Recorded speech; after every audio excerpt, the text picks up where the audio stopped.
Yang C salah gimana? Kenapa, Mas?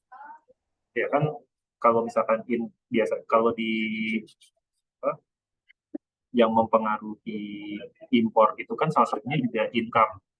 Kalau income kita makin tinggi, biasanya impornya juga akan naik. Gitu. Karena kan makin kaya, Oh, oke. ya, jadi biasanya ketika income naik itu impornya juga naik. Nah kalau misalkan impornya naik tapi ekspornya nggak ada perubahan, kan asumsinya gitu ya biasanya. Yang apa komponen lain dianggapnya tetap gitu. Nah kalau income naik biasanya impornya juga naik. Berarti kan trade balance-nya jadi makin jelek kan gitu. Jadi yang C itu salah.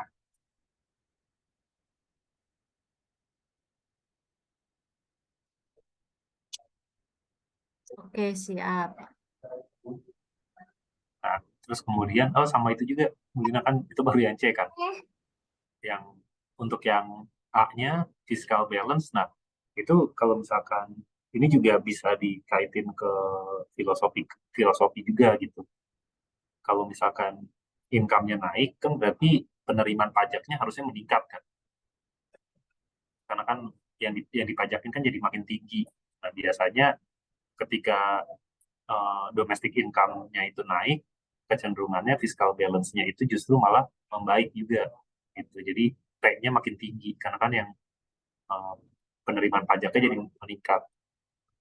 Jadi yang A juga salah. Fiscal balance-nya harusnya turun.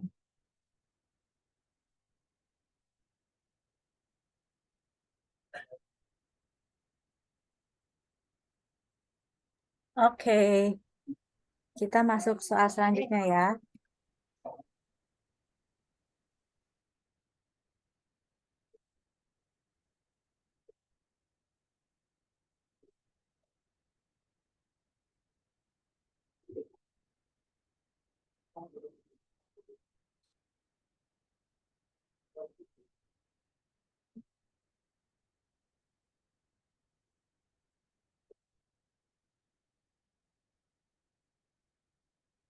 Oke, yang ini jelas lah ya. Yang ini yang Ya. satu benar, yang kedua itu karena country citizen kan ada yang di luar ya. Nah, Benar. yang nomor tiga ini total market value produce of resellable. Ini tuh maksudnya yang nanti dijual kembali itu ya. Harusnya kan cuma Iya, consumer goods aja ya. benar. Benar. Oke. Kalau yang kedua itu karena bukan GDP sih, Bu Dina, itu kan total income ya. Jadi total income yang nomor duanya itu yang total income yang diterima oleh country citizen. Jadi country citizen itu semua orang yang tinggal di Indonesia. Padahal kan kalau kita bicara total income itu sebenarnya yang apa, yang pekerja-pekerja luar negeri yang ada di sini itu harus dikurangin. Kemudian ditambahin dengan pekerja-pekerja yang Indonesia yang kerja di luar negeri. Jadi kalau kita ngomongin total income itu biasanya income dari penduduk Indonesianya gitu atau WNI lah bisa dibilang. Jadi itu salah gitu secara konsep kan. Tapi udah Padahal benar sih kan berarti emang yang di luar negeri itu nggak dihitung kan Mas, yang TKI TKW kalau yang GDP ini itu kan GNP ya, iya iya ya benar. iya Yang benar-benar. TKW TKI ini pokoknya GNP ya.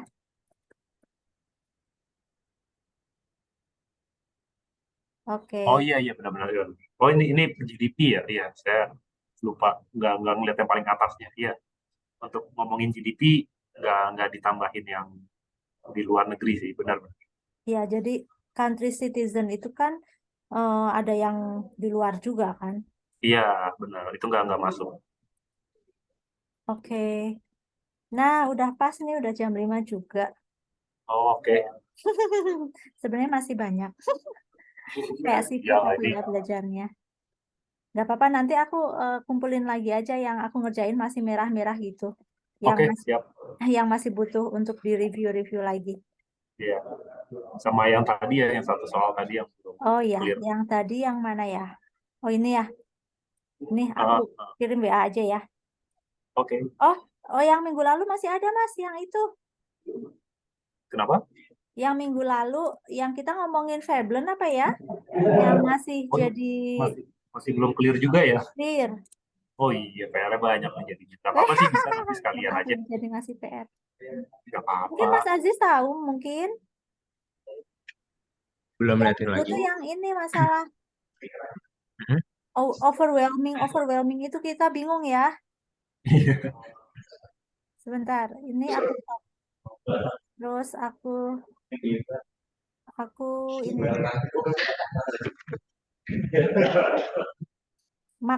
maksud dari soal itu kita tuh masih bingung.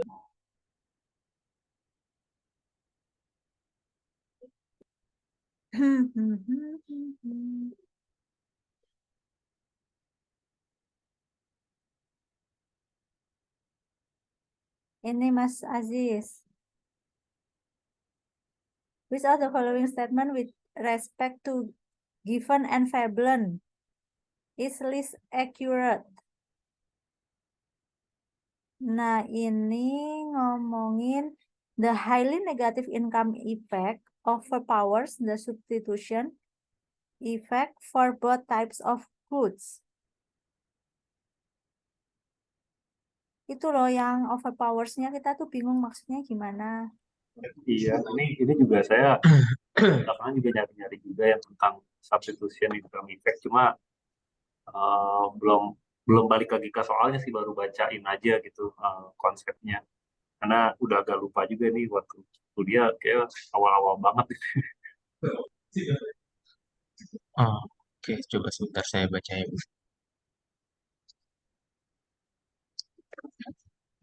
Oh, mungkin kalau dari saya cara ngerjain soalnya dulu ya, Bu ya. Hmm. Eh,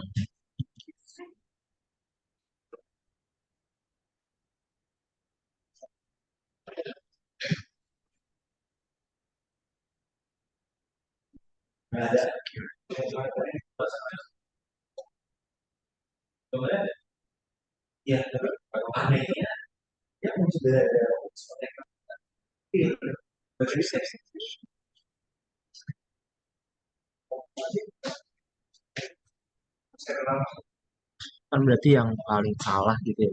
Terus kan kalau kayak gitu berarti yang A jawabannya udah pasti benar gitu ya. Jadi jawabannya bukan yang A. Berarti antara B atau C. Ya,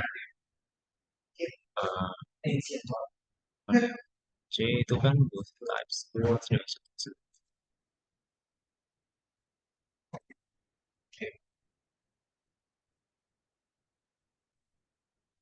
Hmm,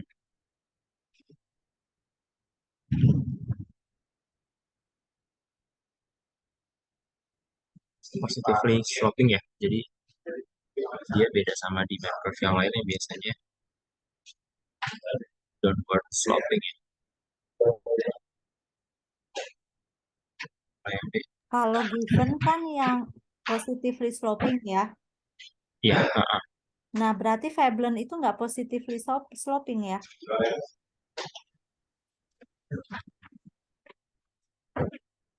Semakin tinggi price bukan berarti kuantitinya semakin naik ya. Itu kan cuma ngomongin masalah high status aja ya.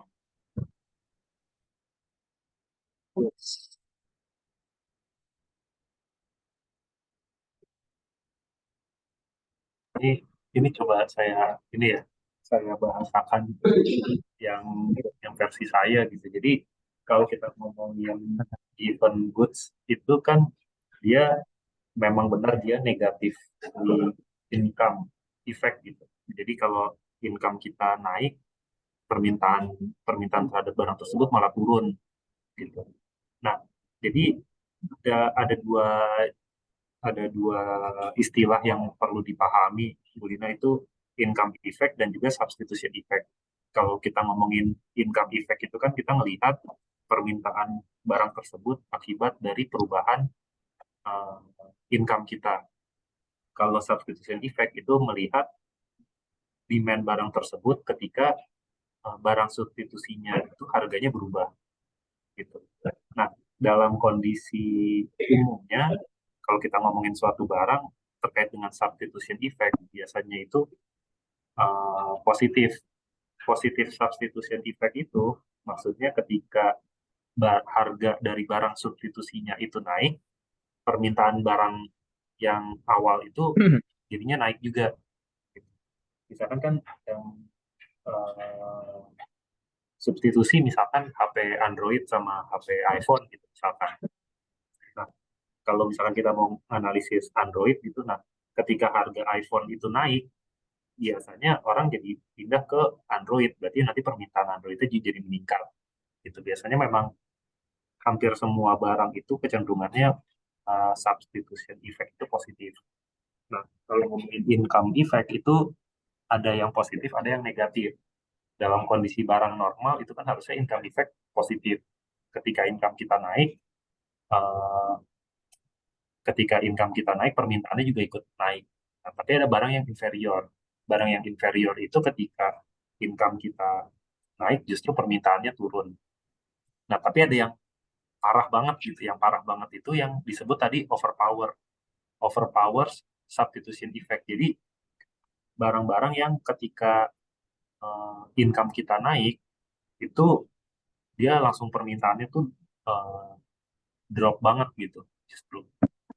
Ditambah dengan substitution effect-nya gitu. Jadi substitution effect itu kan hampir selalu positif gitu. Jadi ketika barang substitusinya itu naik, permintaan barang tersebut juga naik.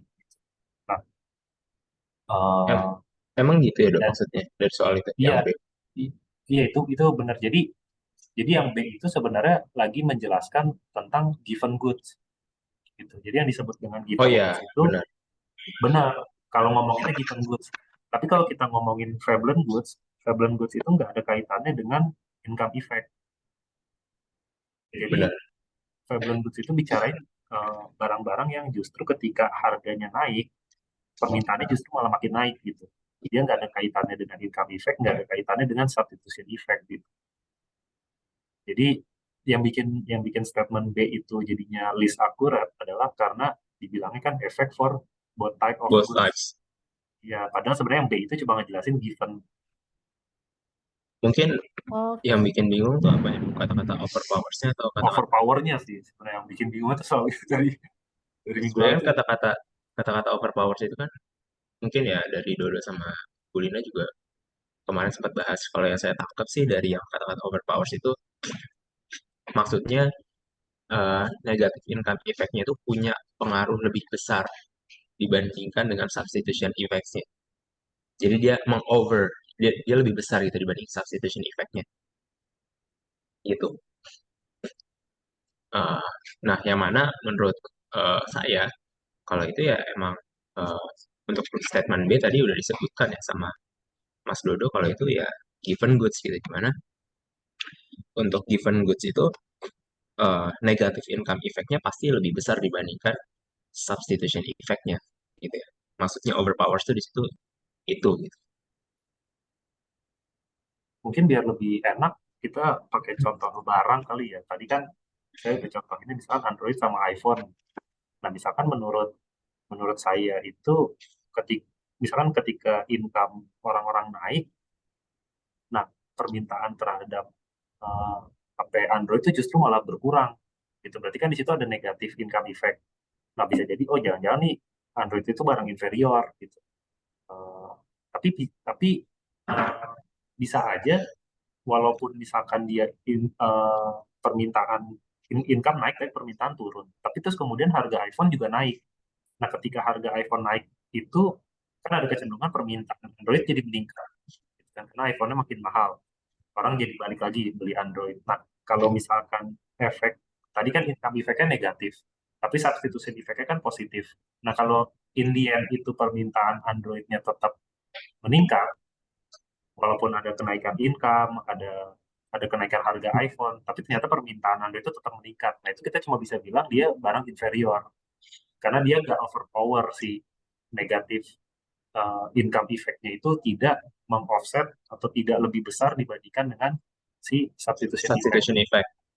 Tapi beda cerita kalau misalkan income-nya naik, income masyarakat naik. Terus pada pada nggak demand terhadap Android jadi berkurang. Nah, tapi di satu sisi harga iPhone nih naik gitu. Harga iPhone naik, orang-orang kan nggak apa, orang-orang kan jadi nggak mau iPhone kemahalan, saya mau beli Android aja gitu. Tapi ternyata si negatif income effect itu jauh lebih besar, overpowering si substitution effect. Jadi in the end orang tetap nggak mau beli Android, orang tetap mau beli iPhone gitu. Walaupun iPhone harganya naik, orang-orang tetap meninggalkan Android karena memang income-nya udah lebih tinggi. Jadi itu contohnya kalau misalnya kita bisa anggap Android itu sebagai given goods. Gitu. Jadi yang disebut dengan overpower itu income effect-nya itu memang lebih besar dan damage-nya gitu ya terhadap demand dibandingkan dengan substitution effect. Nah, substitution effect itu biasanya positif. Oke, jadi pernyataan B itu salah karena berlaku untuk given sama Veblen ya. Di pernyataan B harusnya ini hanya berlaku untuk given aja ya. Iya. Untuk yang C berarti benar ya. Both types of Ya. goods demonstrate possibility of positively sloping demand curve. Berarti yang si harga Hermes semakin tinggi, quantity yang dibeli juga akan semakin tinggi ya. Iya, benar. Oke, terima kasih banyak Mas Dodo dan Mas Aziz. Udah jam Ya. 5.